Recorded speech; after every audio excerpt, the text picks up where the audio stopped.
बोलिए प्रेम से श्री सद्गुरु महाराज की जय। श्री सद्गुरु महाराज की जय। श्री सद्गुरु महाराज की जय। मंगल मूर्ति सद्गुरु मिलवै सर्वाधार। मंगलमय मंगल करना बिनवौ बारंबार। ज्ञान उदय अरु ज्ञान गण सतगुरु शंकर रूप। नमो नमो बहुभारी सकल सुपूजन भो।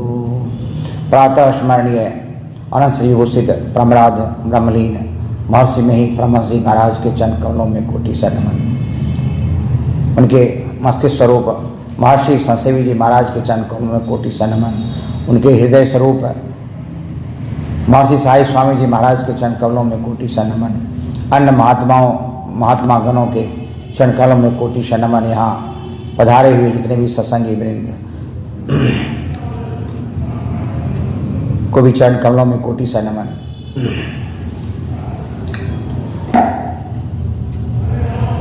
हम लोगों पर गुरु महाराज की बड़ी कृपा है कि आज हम लोग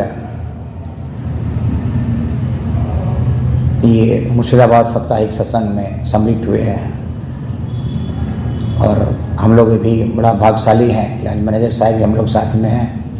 जगदीश तो हम है कि सत्संग जगदीश भैया भी हैं और भाभी जी भी हम लोगों के साथ में हैं। तो आज बड़ी ही हम लोग सौभाग्यशाली हैं। गुरु महाराज की बड़ी कृपा है। इसी तरह हम लोगों पर गुरु महाराज की कृपा बरसते रहे। हम लोग साथ में आकर सत्संग करते रहे। यही गुरु महाराज से कामना करते हैं कि हम लोगों की जो वृत्ति है वह सत्संग की ओर लगा रहे। अभी सत्संग जो का पाठ हुआ उसमें दृष्टि साधन क्या है उसको हम लोग पढ़ें कि दृष्टि साधन वह नहीं है जो कि हमारे शरीर को कि किसी भी अंग और प्रत्यंग को कष्ट पहुँचे। दृष्टि साधन वह है जो किसी भी प्रकार से वह जो है हमारे किसी भी अंग शरीर के अंग को कष्ट ना पहुँचे। जो गुरु महाराज हम लोगों को बड़ा सहज रूप में बताए हैं। और हमारे मैनेजर साहब अभी रामचरितमानस में का पाठ किए। उसमें भगवान राम का जो उपदेश अपने भ्राता और वहाँ के जो परिजन और लोग हैं मुनि सब भी एकत्रित हैं वहाँ पर वह अपने उपदेश दिए। और उसमें कितना बढ़िया बोले कि वह हृदय वह व्यक्ति जिसको हरि कथा में प्रेम न हो। सार यही था सत्संग में कि वह व्यक्ति जो हरि कथा में प्रेम नहीं हो उसका हृदय नहीं है, वह पत्थर के समान है। तो ये देखिए कि कितनी बड़ी बात है। संत की यहाँ पर जो है सत्संग की महिमा का यहाँ हम लोग जो है पाठ बड़ा बढ़िया से स्मरण किए हम लोग। बड़ा सार गर्भित पाठ था। और वैसे रामचरितमानस का जितना भी हमारे पाठ हैं सत्संगों के जितने भी पाठ हैं गुरु महाराज का विशेष कृपा है। और हमारे संत भी कहते हैं कि अगर रामचरितमानस और सत्संग योग हर सत्संगों के घर में रहना चाहिए। और उनसे ऐसे ही आपको एक आत्मिक बल प्रदान होगा। तो हमको लगता है कि इसे हम लोग रखते ही हैं और गुरु महाराज का स्नेह हम लोगों पर हैं। तो संत एक रामचरितमानस में भगवान राम उपदेश देते हैं। उसी क्रम में एक चौपाई आया है कि कर्णहार सदगुरु दृढ़नावा। कर्णहार सदगुरु दृढ़नावा दुर्लभ साज सुलभ करी पावा। तो ये जो सदगुरु हमारे हैं वह जो एक हमारा शरीर है उसको कहते नाव है। और ये नाव देखिए किस तरह से है कि वह उसके कर्णधार हमारे सदगुरु हैं। कर्णधार सदगुरु दृढ़ नावा, ये दृढ़ नाव जो है यह भगवान का बनाया हुआ जो मनुष्य रूप है, जिसको भगवान राम दृढ़ता के साथ एक दृढ़ नाव बताया गया है। नाव है वह दृढ़ता के साथ है, और इस नाव के जो कर्णधार हैं, मल्लाह हैं, वह हमारे सदगुरु हैं। जिस तरह से नाव का कार्य नदी को पार करना होता है, उसी तरह से सदगुरु इस शरीर के द्वारा हमें मोक्ष प्राप्ति की ओर बढ़ने में मदद करते हैं। और यह जो कहता है कि दुर्लभ साज है, मनुष्य का जो शरीर है यह बहुत ही दुर्लभ है और बहुत एक साज, एक बहुत वरदान के रूप में मिला है, बड़े सुंदर है, और जो सहज रूप में भगवान हमें दिए हैं। तो इस शरीर के द्वारा हमें मोक्ष की प्राप्ति करें। और अभी मनेर साहेब रामचरितमानस में संत असंत की बात कह रहे थे कि संत और असंत का जो लक्षण बताए, और कौन किस तरह के व्यक्ति को सत्संग में मन लग सकता है, सत्संग में अपने प्रकाष्ठा को प्राप्त कर गुरु के चरणों में समर्पित कर मोक्ष की प्राप्ति कर सकता है, यह कम बड़ी बात नहीं है। एक भक्त कैसे होते हैं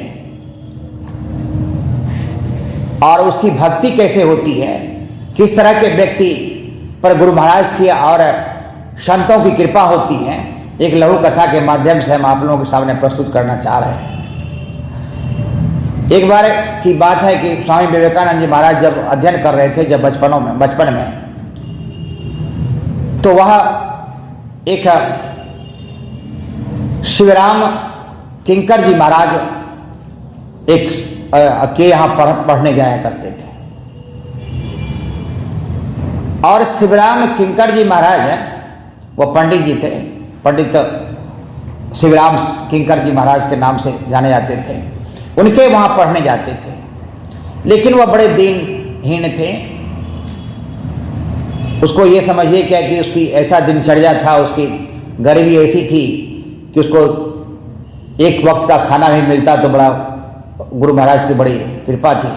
लेकिन वह इतना होने के बावजूद, इतना गरीब होने के बावजूद, और एक कहिए कि भोजन व्यक्ति को ना मिले तीनों शाम का, तो कितना गरीब होगा व्यक्ति, लेकिन फिर भी वह पढ़ाते थे और उसी से जो उपार्जन होता था अपना जीवन यापन करते थे। और स्वामी विवेकानंद महाराज उसके यहाँ पढ़ने जाते थे। कभी कभी ऐसा भी होता था कि वह दिन भर बिना खाए हुए पढ़ाते रहते थे। अन्न उसके घर में नहीं रहता था। कभी कभी भूखे बड़ा हर्षोल्लास से पढ़ाते रहते थे। इसका कारण था कि वह भगवान शिव के भक्त थे, भगवान शिव के बड़े उपासक थे। भगवान शिव का वो भजन किया करते थे, सत्संग किया करते थे, उसमें अपनी दृढ़ता और तल्लीनता के साथ हो उसके भगवान शिव की उपासना किया करते थे। तो एक दिन ऐसा हुआ कि बिल्कुल घर में कुछ दाना नहीं था, वह कुछ खाए पिए नहीं थे। एक पुराने शिव भक्त थे काशी में, और उनको अचानक रात में, वह भी भगवान शिव का भक्त थे और एक पुराना भगवान शिव की मूर्ति को घर में स्थापित कर उसकी पूजा साधना करते थे। रात में अचानक भगवान शिव उसको जो है स्वप्न में आते हैं और वह कहते हैं कि मेरा एक भक्त है पंडित शिवराम किंकर जी महाराज, और वह 3 दिनों से भूखा है, वह कुछ खाया नहीं है, उसका तुम मदद कर दो और तब तुम्हारा जो है हम ये पूजा को ग्रहण कर पाएंगे, हम प्रसाद ग्रहण तुम्हारा कर पाएंगे। और वह एक तार के माध्यम से वह जो है 10 रुपये उस समय वह पंडित शिवराम किंकर जी महाराज के द्वारा भेजते हैं और उसमें यह संदेश भी लिखते हैं कि हमारे रात में भगवान शिव जी ने हमें यह उक्ति के साथ है कि आपको हमें मदद करनी है, इसे आप ग्रहण करेंगे। तो यह कथा जो है एक दिन पंडित शिवराम किंकर जी महाराज स्वामी विवेकानंद जी महाराज को सुना रहे थे। उनको सूचना मिली इस तरह की बात, तो स्वामी विवेकानंद जी महाराज के आंसुओं से अश्रु धारा बहने लगी, रोने लगे और वह कहने लगे कि महाराज इस तरह की बात हम लोगों से आप नहीं कहे, हमको कहना चाहिए था। तो उन्होंने पंडित शिवराम किंकर जी महाराज उनको बोलते हैं कि बेटा